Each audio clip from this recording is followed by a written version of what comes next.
দেখলেই মনে হয় বড্ড ট্রু হার্টেড পারসন।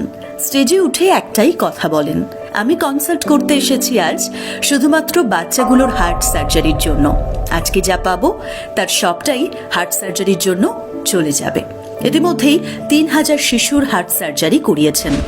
পালকের হাসি, তার পোশাক, তার কথা বলার ধরন সবকিছুই যেন বারবার বলে দেয় ভালো মানুষ এখনো আছে।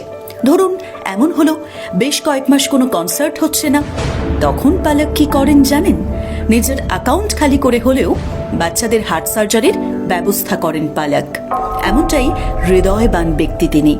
পালকের একান্ত কাছের মানুষ মিথুন, পালকের লড়াইয়ের সঙ্গী। কোন শিশুর কত টাকার প্রয়োজন, কতটা হার্ট সার্জারির জন্য টাকা খরচ হবে, শেষ পর্যন্ত ওই শিশুর কাছে টাকা কিভাবে পৌঁছবে, সবকিছু মিথুনই দেখেন। বলতে পারেন মিথুন পালকের অ্যাকাউন্টটা দেখেন। তিনিও বড্ড ভালো মানুষ। পৃথিবীতে এমন মানুষগুলো আছে বলেই হয়তো পৃথিবীটা এত সুন্দর।